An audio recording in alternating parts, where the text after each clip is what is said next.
Good evening. Hello.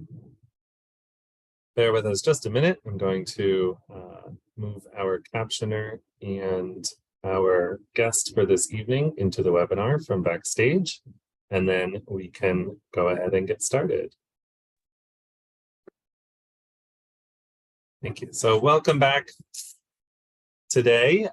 Again, my name is David Corsar. I'm the manager of career development programs for the National Wildlife Federation, including the annual EcoCareers Summit Series. Oh, and just a second, I just need to turn on captions. There we go. So now anyone can turn on captions with the little CC button at the bottom of your screen. So each year we like to shine a spotlight on creative professionals. Last week we heard from Mexican muralist Irving Cano, and today we'll be speaking with film director Alex Cullen. But before we do, we're happy to provide a screening of Alex's new short film with Resonant Pictures called Wood Hood.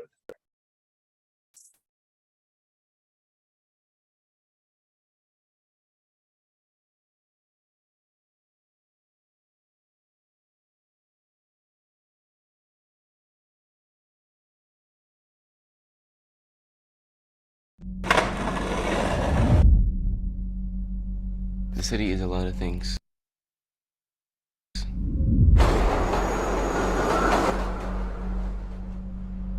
At home, I'm hearing music, food cooking, TV on, cars driving by, people screaming out their window.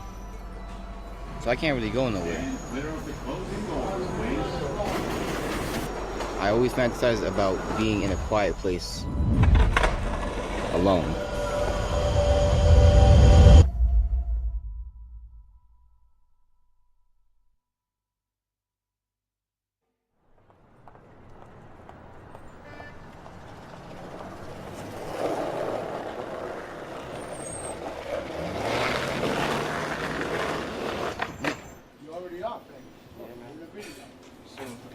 Can I get a sausage, steak, and cheese with hot sauce? Sausage, steak, and cheese with hot sauce. Bread toasted.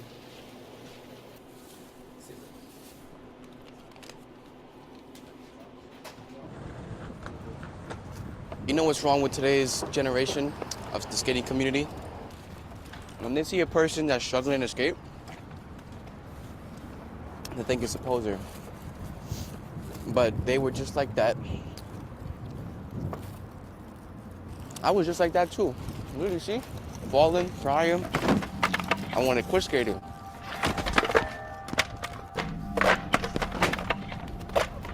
I was usually the social kid who talks to everyone.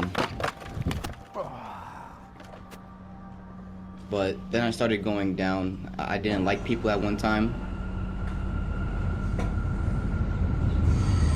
They were doing some messed up stuff to me. They stole one of my boards, talk crap, start rumors, and when they don't have money, they steal it. But I don't want to surround myself with people like that, so I don't want to become that person. I stay to myself.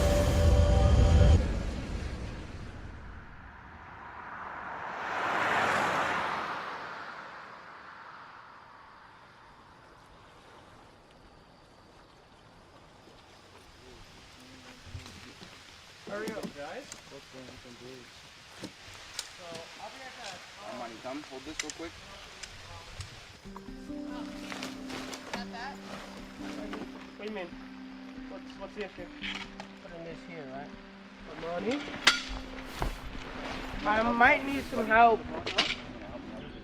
When I was growing up, people I knew didn't go camping. Before I went for the first time, I was scared because of all the stories I heard of forests. I had this fantasy of bears attacking me in the middle of the night, or foxes or something, but it's not that bad.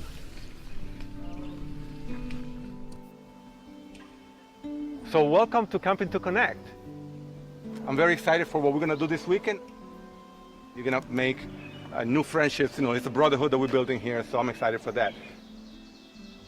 Nature is going to offer us that space of communion. It's gonna offer you the peace that you don't find in the city. And I promise you, you're gonna understand that you too belong to the outdoors, and the outdoors belong to you. 3 simple words that describe where you are right now. Things you're thinking, things you're feeling as we enter this experience. My name is Doomy. I am jubilant, calm, and like many other people here, I am indeed hungry. I'm intrigued to see what we're about to do. Open-minded right now, and excited. I'm Dev. I'm chill right now. I'm chill, I'm hungry, and I want to sleep. I'm tired. Let's start at the beginning. Historically, there's been a very different relationship between people that look like us in the outdoors. Okay, so lots of laws and legislations were put into place to keep us from being able to enjoy the outdoors leisurely. Usually we were working or trying to run away from something. It's kind of how America was built. Indeed, yeah. So we're gonna take a minute to acknowledge who lived here first. All right, so we're just gonna do a brief moment of silence. We're gonna start now.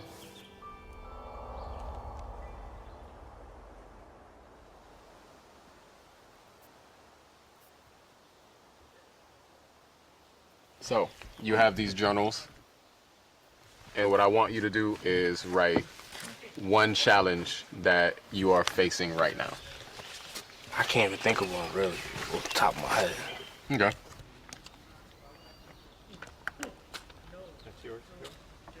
Thank you, sir. We have to rip them out. Yes. Because we're burning them. I don't want to burn it. Burn it. No, that's disrespectful. Burn it. All right. I am this close. We're gonna burn it. It's a personal challenge, guys, something that you guys are experiencing, whether it's at school, at home, with your friends, with your family, whatever it is. Those are the challenges that we should put down on a piece of paper and put out in the universe.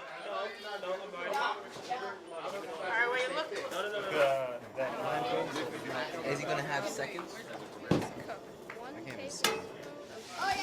Yeah, that's actually. Read through it.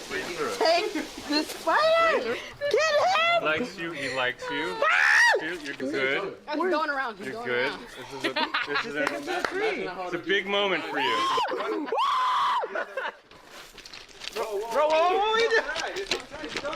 Who's trying to crawl inside my shirt? Whenever there's a memorable event such as this, that is how you get what's called your trail name. So now while you're hiking, you'll be referred to henceforth as Daddy Longlegs. Daddy Longlegs, gentlemen! This is the Appalachian Trail. Does anybody remember what makes the Appalachian Trail what it is? Well, yeah, it goes from Georgia to Maine. Exactly.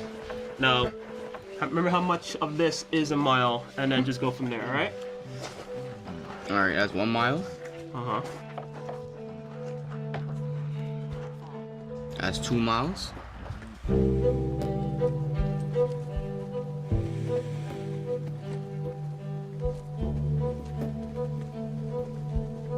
So leaders are what?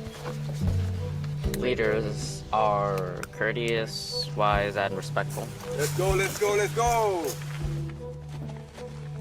I say leaders are caring, strong, and positive. Looked up to, mature and intelligent. Okay. There's not one shape or form of a leader. This is Doomy. This is John. We're on our hike, and we're gonna be just walking.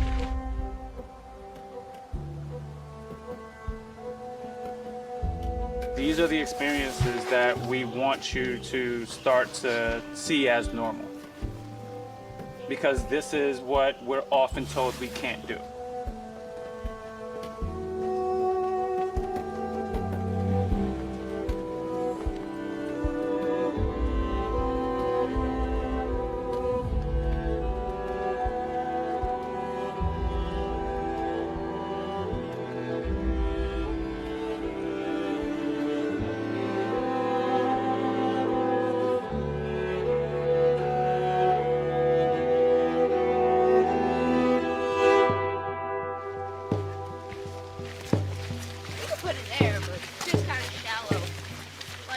What a beautiful night after this rain, huh? Oh, bro, it was not a good idea to walk in J's. A lot of times, the reason why something is fearful is because we don't talk about it. We don't express it. We don't give it any air to kind of breathe, right? What's happening? What's happening down there? This isn't a path. Are you sure? Getting lost is okay. That's how you learn how to navigate. You have to express those fears and take them out of the internal space that they're in, because you can't really process them if you keep them internal. This is a really scary experience, man. You hear that?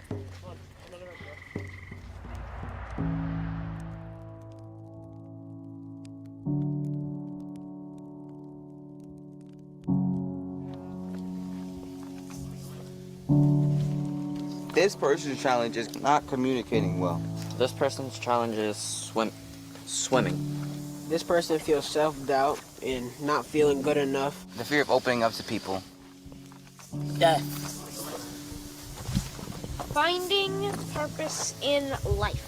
Ooh. People didn't like me. A lot of people just thought I was annoying.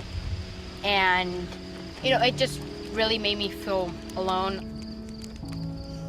I don't like being alone for like long periods of time. So I resonate with this fear because being alone just makes me feel kind of scared.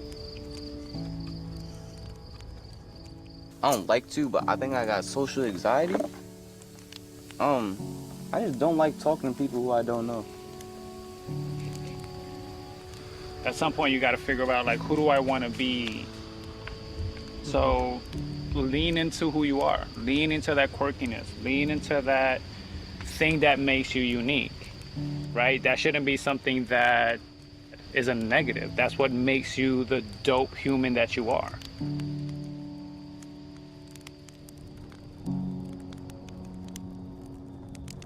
All right, we gotta get to the fun stuff, because y'all gotta eat y'all some more. Keep that no music beat. Everybody gotta jump in. Everybody gotta jump in. I'll lead it off. I said it. It's already. I'm going last. Go music. Now you gotta go second. Bid now, s'mores get bid now. You don't want no smoke? Ooh. You threw a lot of shade over there. I really didn't like it. But these s'mores, they really kind of fire. Ooh. So we chilling at the campsite. Finna rap all day and night. Okay.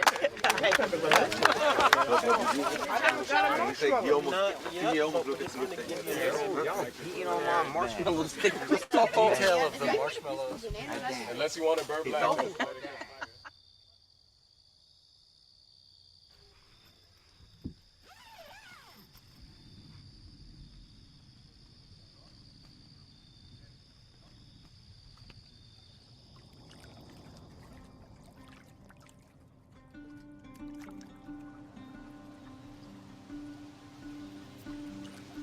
Again, reach up and now over towards the left. Feel that stretch on the right.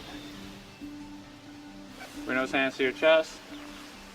Close your eyes and just breathe for 30 seconds.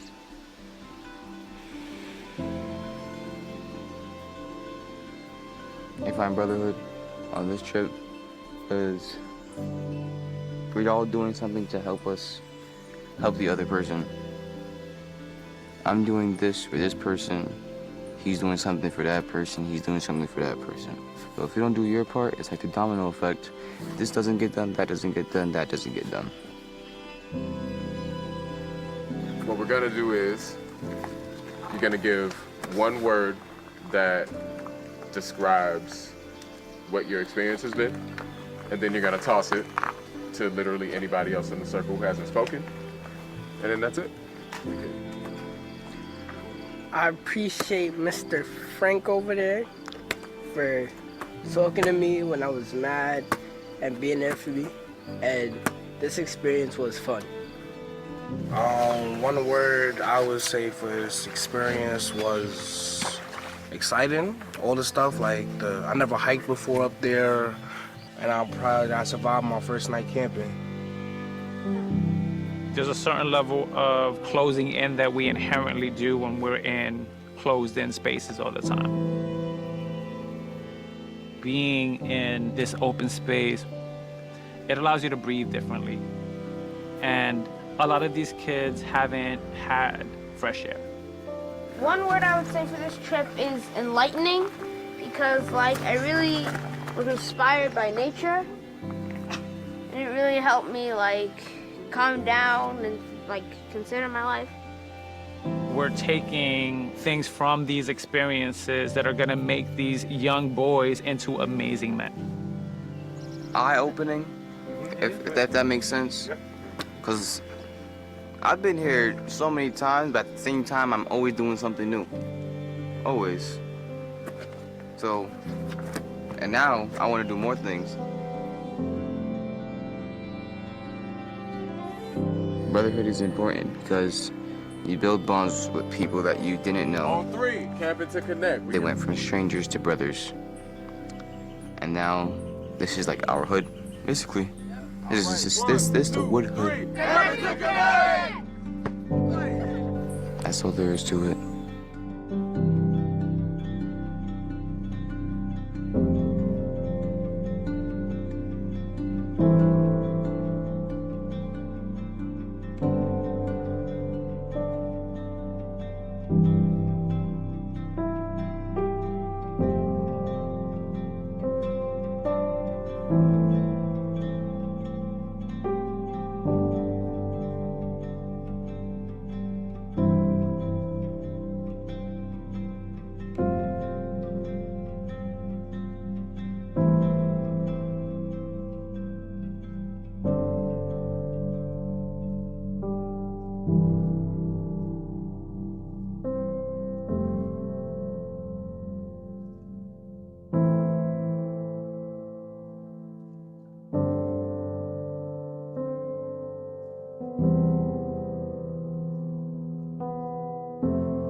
think that was the third time that I've watched this film, and just gets me every time. It's really beautiful. So I just want to thank you, Alex, for being with us here today.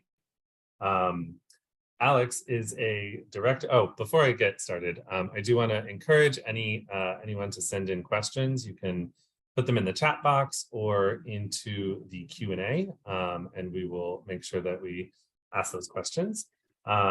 But to get started, so Alex is a director and cinematographer with a passion for nature. His film projects have covered topics ranging from incarceration, 16 bars, to persistence hunting, fair chase, to Cabbage Patch Dolls, $1 Billion Babies. And I'm going to stop for a second because I think a lot of our audience is Gen Z and may not be too familiar with Cabbage Patch Dolls, but they're the toy in the 80s that really kicked off the craze of parents fighting each other to get their hands on these dolls so that they could give it to their kids for presents. Alex is a partner at Resonant Pictures, a production company with offices in Atlanta and New York City. He has directed commercial work for brands like Delta, Adidas, USAA, and many others, blending cinematic techniques with documentary storytelling, as we just saw. So first off, as you all saw at the end of the film, it encourages you to learn more about Camping to Connect, and it was through Camping to Connect that I was honored to see this film earlier this year. But I'm curious, Alex, how did those sort of collaborations come about? Did they contact you, or was this something that someone at Resonant had heard about? How does that sort of, how does a project like this come about? And you're muted right now.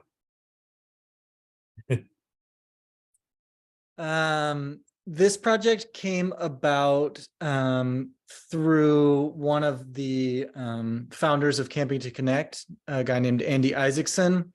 There are a couple fellas that started the organization, And Andy and I have been friends for a number of years. We'd never really like worked together on anything, but he knew I was a filmmaker and photographer, and I guess he'd seen some of my work unbeknownst to me. We hadn't really like talked a ton about filmmaking, but Camping to Connect, during the pandemic, they reached out to me. Andy reached out to me. They needed just like some editing help. They had shot a bunch of stuff on iPhones and things like that, and just kind of needed some kind of video content. And, I was just like, yeah, just send it all my way. And I kind of cut together a little piece for them. And so we had a chance to sort of do something small together. And that was fun. And I got to learn more about the organization, which I already knew a little bit about, but I got to know more. And I just thought it was such an incredible organization.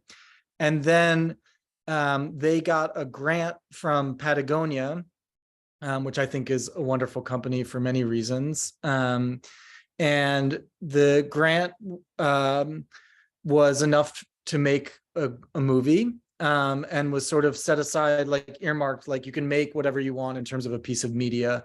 And they really kind of no strings attached, which I think was a really cool and rare thing that not many brands would do. And so Andy reached out to me and basically said, like, we've got this thing from Patagonia. Would you be interested in working with us to make some kind of film? So that was how the project sort of teed off. And then, I guess probably 6 months later, we were shooting or something like that. So there was a lot that happened in between, actually like putting cameras up and starting to film, but that was sort of the origin story. Gotcha. This film really focused on relationships between individuals, between communities, and between each of those with nature. What is your relationship with nature like? Oh, I'm a big fan. If I had like one of those big foam hands, like #1 nature fan. Yeah, I love it. I actually didn't really grow up spending a ton of doing like a lot of camping or anything as a kid. I maybe did some, but those aren't the memories that are burned in. But in my 20s, I really rediscovered the outdoors, and ended up getting really into camping and hiking, and went down actually to Patagonia.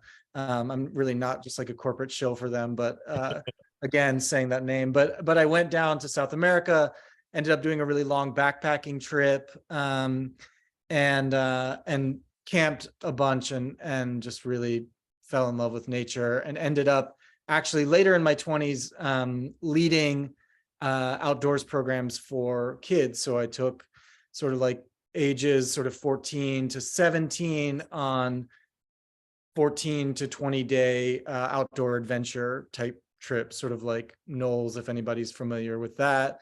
But let's call it like Knowles light, so nothing like super intense, but still going into the backcountry and having an opportunity to work with kids in nature, and do some, teaching and the things that can come out of an experience like that, of sort of experiential learning. So both had a lot of personal experiences, and then also felt like I was given some opportunities to kind of be an educator in nature, which was really cool. So yeah, big fan. Go to the woods, everybody. And there was the point made at the end about how the impact that it can have on your mental health. So very much a fan as well. When you create a film like this, what do you hope is the impact on the viewer? Educational, emotional, inspirational, entertainment, a blend? And how does that intention kind of shape the final product? Yeah, it's a hard question to answer. And I mean, I know this is sort of about careers. So I mean, I think it's really interesting in context of this film. And then also, I know some of this is for, maybe there's folks out there that are interested in filmmaking as a career path. And I think one of the things that's really tricky when you do something professionally is that question can have a lot of different answers. And for a lot of like client work that I do, and this is sort of like in between, because I was working with Camping to Connect, but they were also pretty hands-off. And it was more of like an art project meets a, brand project or something. But for a lot of commercial work, like, the answer to that question is like just whatever the agency or client says the answer is, even if I'm the director on a project, a lot of times I end up having quite minimal sort of say in what needs to be said. And it's, and then within that box, then I get to, pull out my crayons and color, but they're going to give me the box to play in. But for this project, I think we actually spent a lot of time sort of figuring that out. Camping to Connect is a wonderful organization, and I obviously just fundamentally we wanted to get their message out and tell a story about the work that they're doing and get to showcase the work that they're doing. I think there were bullet points within that that I just kind of become obvious just from filming one of their trips and filming the work that they do. But we really wanted to get to talk about systemic racism in the outdoors, which frankly was something I was pretty unaware of until I started working with the organization, and was really eye-opening to get to see and bear witness to, and think about.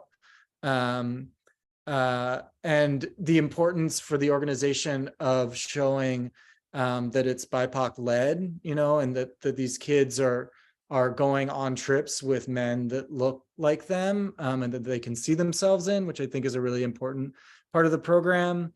And then also these kind of ideas, like a different way of showing what masculinity can look like. I mean, I thought so much that was really beautiful in the program was the way that they sit around the fire at the end and have people talking about their fears and being vulnerable, and really teaching these young men, young boys, that about vulnerability, and about, sharing, and that, it's not like all this like rah bravado, but that, you can find spaces and places where you can actually like, kind of create a different kind of strength, a different kind of intimacy. So I think it was working on a lot of levels. Hopefully, I think it does. And then also, again, to sort of hark back to where I started, Camping to Connect is a nonprofit, and they're trying to fundraise.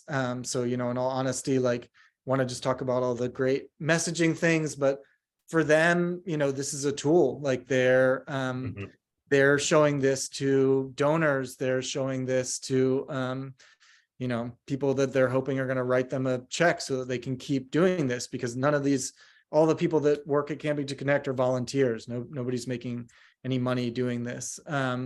So, they wanted something that they felt like they could put in front of people and would, make people feel moved to both connect with the organization and maybe give them some money so that they can keep doing it and give more kids like Dev that kind of experience.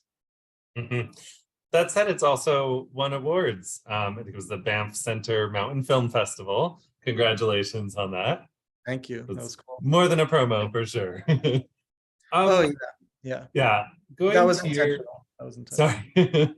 Going to your career path, when did you see directing films as the path that you wanted to go on, and how did you make that decision?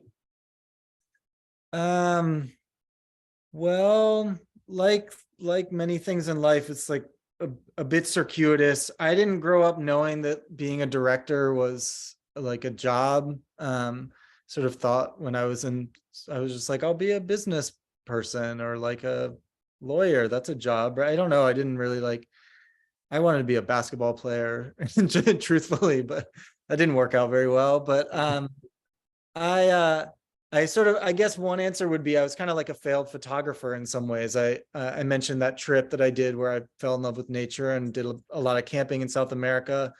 When I went on that trip, it was the first time I ever bought a camera. It was just like to document that trip and sort of tell stories. I was writing in journals a lot and kind of documenting my travels and meeting really interesting people. And I got really into photography. I'd studied some photography. I did study photography and actually took a couple filmmaking classes in college. but even then, like, it wasn't like filmmaking, like, and I was like, oh, cool, I made a couple films. Now I can like go work in Hollywood or so. It just didn't even like connect those dots. So I was pretty interested taking pictures, doing this stuff. And then when I came back home from that trip, I did some shows and some galleries and was showing some of my photos and selling some and trying to do that hustle. It was not like a total failure, but didn't work out great. And sort of stumbled my way into working as what they call a production assistant, which is a pretty low level job in filmmaking industry. And then like did that for a little bit, and then like the guy liked me and then hired me at this small production company in Atlanta. And then I ended up working there for 2 years and kind of like saw how a lot of different things worked, and then was like, I think I could do that. And I saved up some money and bought a small like camera and lighting package and a lavalier mic and a shotgun mic, and kind of had like my little starter kit, and got my like first solo job, and then just kind of started like just making stuff, like almost didn't like know better, just kind of went for it. So yeah, that's the short version of a long story. But how much time of how much of your time is spent on, say, the artistic creative process versus the business? Because you're also your own advocate. You have to make sure that you're bringing in checks to pay the bills. So how much of it do you get to like lean on your creative side versus kind of making ends meet, bringing in paychecks? Yeah, it's like a tricky question to answer. I mean, at this point, most of the work that I do is work that supports our company. I'm a partner. I have 2 other business partners at a company called Resonant Pictures, which you so kindly mentioned in the little intro. And we've been doing that for almost 10 years now as sort of a trio. Before that, I did this totally freelance. I was just like by myself, and I was a cinematographer, would get hired and shot for places like Vice and things like that, or shot like music videos, shot commercial work, whatever I could do, I would do that. And then did some directing. And then when I partnered up with my 2 business partners, since then it's been like a real like hustle growth thing. I mean, we were in an attic in a place in Brooklyn, like all cramped together for a couple years, and then eventually like moved out to a place that was had space, and then moved into somewhere a little bigger. And then the pandemic hit and everybody scattered. And now one of my partners lives in Atlanta and I live here. And so, but to answer your question, right now, it's mostly driven by, kind of keeping the lights on and trying to grow the business. These, like, I would say 10 years ago, I did a lot more just like passion projects. I think when I was starting out, I had more time, frankly. I have a family now. I have a daughter, wife. So it's, I'm at home. And there's just kind of less time for that. But when I was in my 20s, especially after I came to New York, I mean, I just said yes to anything. And I was just always making stuff and making music videos and making fashion films and shooting whatever I could. And so, then it was just the blend between sort of whatever was a passion project or creative. It was all just a big mash of I was just so inspired and hungry and like curious. And I think that there's just sort of shifts as one grows. So a project like Woodhood these days is a bit more of a rarity.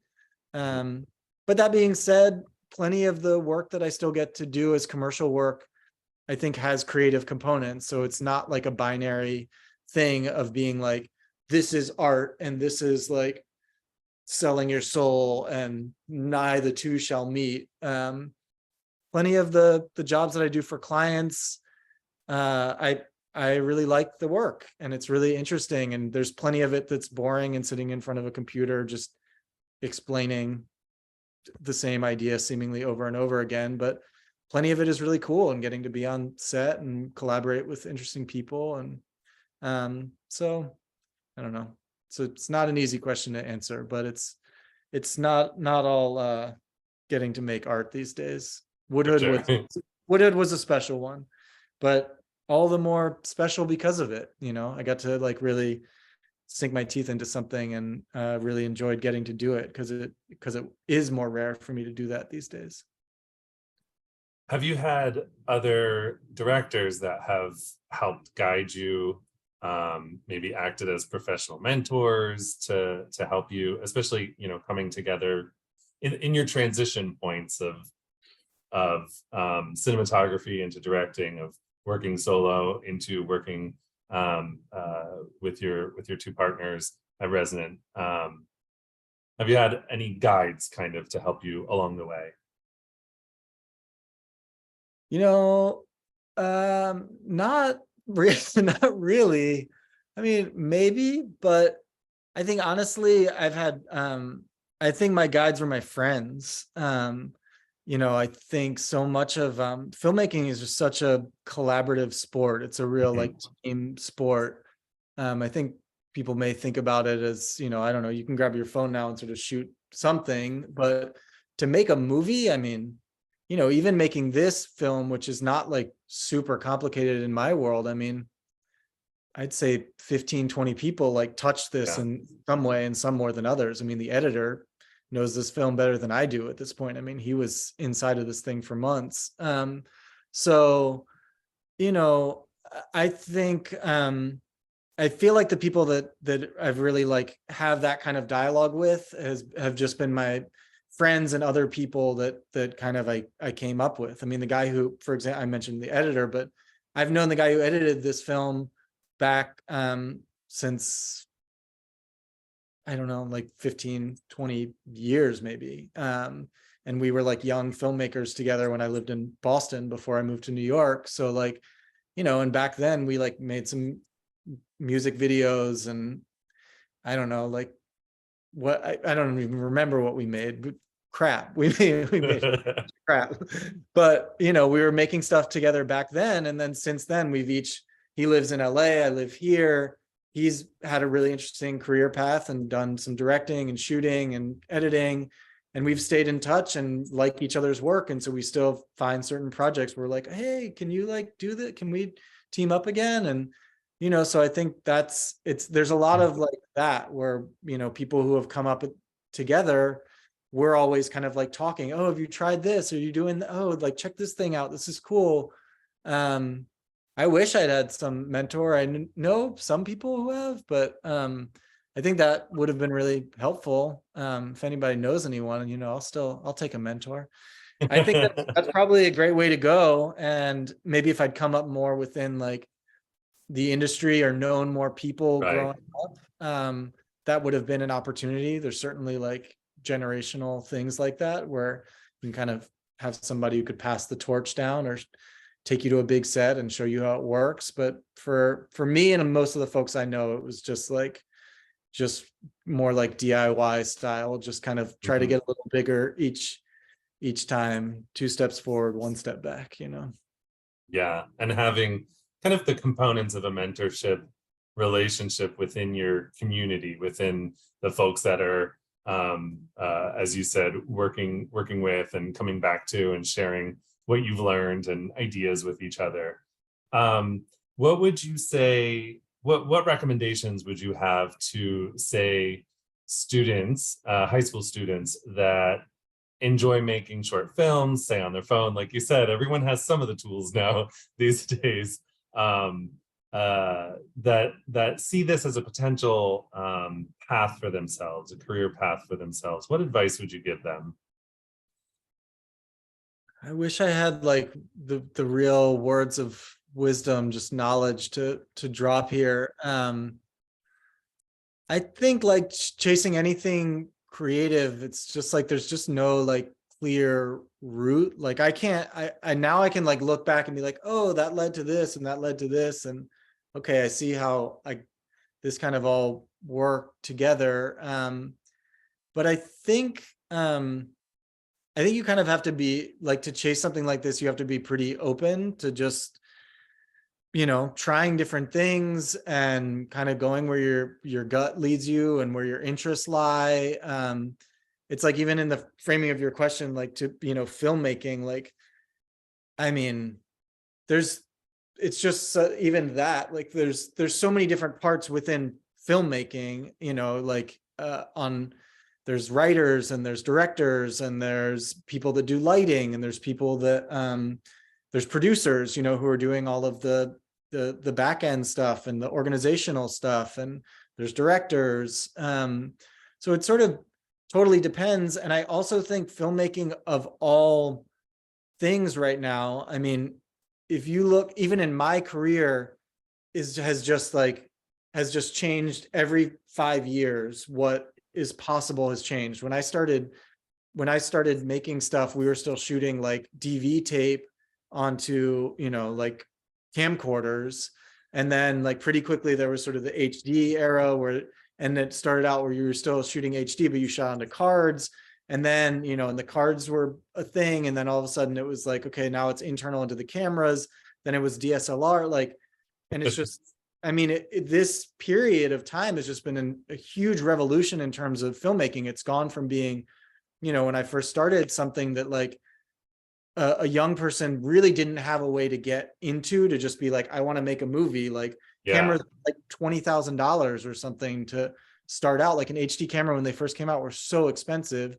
And then now, you can go out and get, if you really want, you can shoot something on your phone. But if you wanted to get like a semi-professional kit, if you have a laptop, a good camera, a good microphone, good idea, you can go out over a weekend and like shoot something that like, put it through Premiere and After Effects and get on your computer and work hard. And like, you could have a killer music video, or killer like little commercial thing. Like, it's not, the barrier to entry is not there in the same way. And I just imagine, who's ever like listening to this, like, it's only just going to keep changing fast. So, Sure. it's, I don't know how to like predict like what the right move would be. I mean, I know a lot of people are really interested in the AI stuff that's happening. Frankly, I think that would be really smart to understand how to integrate that with filmmaking. Truthfully, it's something I'm like researching and starting to learn about. You can integrate all of that stuff with the actual shooting, and I think it really expands your palette. I personally believe there will always be just like a medium for just like this kind of storytelling, that people will still always be drawn to sort of just authentic stories told well and shot well and with like, but maybe not, who knows? I mean, the world's changing. And I think, if anything, it's just sort of fragmenting into smaller like subsets. So I think there still will be people that love this kind of thing, but there will also be a lot of people that love this kind of thing and this kind of thing. And, how you transfer that into a career, it's tricky game. But making stuff is definitely one of the things. I mean, I made just so many things, and just so many like, so many pictures, so many videos, so many collaborations, music and fashion and art stuff and weird things, and then commercial things. And, I like just didn't say no for years. It was just like, yes, I'll do that. I'll do that. Trying to meet cool people. And I guess the last thing I'll say, and then I'll shut up because I don't know how much of this is interesting or not, but, I think you also like never know where like an opportunity is going to lie. Like like I remember I made this fashion thing when I lived in Boston for this, not a very good fashion designer. You have never heard of the guy because I don't even know what he was doing. It was very weird, but he sort of had this like fashion show thing, and I like shot some of the fashion show. And anyway, I was at the fashion show shooting, and this other guy was there, and he started talking to me, and he was watching me shoot, and he was like, oh, you're pretty good at shooting. And he was kind of watching over my shoulder. And it turned out that he made commercials for New Balance. And he hired me to like come shoot this like New Balance thing with him. And, And like, that was like a really cool early job for me. It was like getting to shoot this. I mean, it was not like a giant commercial or anything, but it was really nicely edited and well put together. And we got to shoot runners and do cool camera tricks, and all because I like had gone for free to shoot this like fashion thing for this other guy. You know, I'm just like, just by being in the room, you meet somebody else who knows somebody who knows this thing, who's like, oh, come. And so I just think you have to sort of follow your nose on stuff like that a little bit. But I don't know. I hope any of that's useful. Have fun. Have fun. I think one of the things that kind of connects like a thread to some of the other panels and keynotes that we've had over the last couple weeks is that getting out and trying things. You're not going to figure out what is right for you by taking career assessment tests and by imagining what you could be. You have to get your hands dirty. You have to get out there and make mistakes and learn from that and see what surprises you about trying new careers, trying new tasks. And that's one of the things that we encourage the youth in our programs to implement sustainability projects on their campuses and their schools. And I think filmmaking is such a great opportunity for those with those interests, an interest in sustainability, an interest in filmmaking, to kind of marry the two and learn on the job, so to speak. Yeah. So your body of work has covered a lot of different topics. What is next for you? What's on the horizon? And then also, are there passion projects that you hope to work on someday? Oh, well, what's next for me? I wish I could actually talk about it, but I'm not supposed to. Very fair. Because I've signed what's called a non-disclosure agreement, which you all will learn about one day, but it's when you work for big companies and they tell you you can't talk about this project. But I'm working on some cool stuff with a big tech company and some sort of like futurist stuff that they're doing. So that's pretty interesting. And it's been a long-term doc project that I've been working on already for a couple of years. We'll probably go on for like another year. So that's very interesting. Also challenging. It's much more of a marathon than a sprint. I just did a handful of commercial projects with some agencies in Atlanta. And I don't know, right now I'm pretty focused on running our company. We opened a studio, like a small studio space in Atlanta. And to be honest, we were like kind of busy for a while and then it slowed down. So I'm a little like working on the marketing side, like trying to get people in the door. Yeah, I don't know. I don't have a like super great answer aside from the thing that I want to tell you about that I can't. Yeah, so in terms of like future stuff, I mean, really focused just on kind of the company work and things that we'll have coming up. We have a handful of agencies that we work with, and then in terms of like some dream project, I feel like I should have a good answer to that, but I don't know, I'm a recent dad. So right now my dream project is just being a good dad and learning how to be a good dad, which is a hell of a process. So honestly, like family is kind of my focus right now more than like some big art project. But I kind of have like, I think instead of like a big project, I more have like little like sketchy things that I do, not like sketchy, like weird, like sketchy, like fun, like, but so yeah, I play music. And so I have like little like tinker things that I do, just kind of little music stuff, not making full songs, but just, again, little ideas or sketches or notes, or I keep journals around the house and I just am kind of constantly like doodling or small ideas. So I'm kind of more in that headspace right now of kind of small small things, which is kind of what I have time for right now. My daughter's asleep for her nap, and then I'm like, oh, I can like sit down and play music for 30 minutes or something like that. It's not really a big picture era for me. Makes sense. And then So it's, I think summertime's coming up, so got to plan some camping trips. yes, get outside. Right. So any last parting words of advice for youth interested in creative professions? I think just what we said before. I mean, I think probably like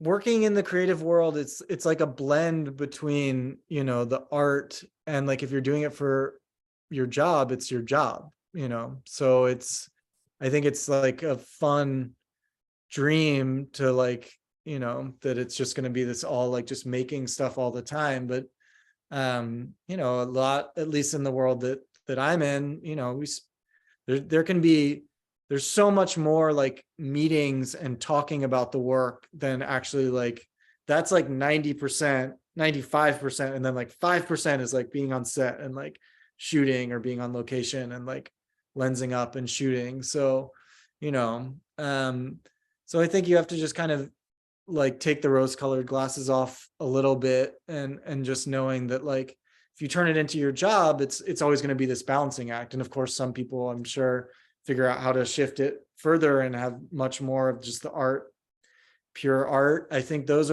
cases are more rare, and there's a lot more of us out there that, you know, I still get to do a lot of things that I really enjoy and would call very artistic and creative. But, you know, there's a lot of times I'm sitting in front of a spreadsheet trying to figure out what this goes here and that goes there. And, you know, driving, packing cases, unpacking cases from a shoot. I mean, years when I was starting, all I did was like unload gear and load gear and dump media and put stuff on a computer. So, you know, it's, but I think you kind of have to like, in the best case, you can kind of enjoy all of that, you know, that it can all inform, you know, the work that you're doing. And yeah, I think working in a creative field for me was like, I really didn't want like a straight up desk job. I always felt really inspired by getting to do lots of different things. And even when I was working as a PA for this production company in Atlanta and, you know, was just kind of starting out in film, I thought it was really cool that like one day I would get to go like learn about, we were working on for Emory University on like a thing about their psychology department. I didn't know anything about psychology really, but I got to like meet all these professors and hear them talk about psychology. I was like, oh, this is cool. And then another day we're working on like a NASCAR shoot, and I got to like go meet a NASCAR driver and see his cars in his garage and go to the track. And, you know, so I to me, that was really interesting, was like, yes, we had an office and a home base, and I spent a lot of time sitting in front of a computer typing stuff. But then I also got to have all these adventures, and I've gotten to travel the world doing this. And so that was all, that blend was always something I really wanted. I liked the project to project format. I didn't want to have to just do like one sort of thing that I just kind of would like rinse and repeat over and over. I like that each project has its own kind of like nuances to it. Sounds a lot like working at a nonprofit. There's a lot of different hats we have to wear. Well, with that, thank you, Alex, and thank you for this really beautiful piece, this film that you shared with us today. Really appreciate it, and appreciate your thoughts and advice on building a career in the creative industries. Thanks. No problem. Happy to do it. Take care. Thanks. And everyone, tomorrow, remember, we'll be starting 2 hours earlier, 4 p.m. Eastern, with our Careers in Information Technology panel. Take care.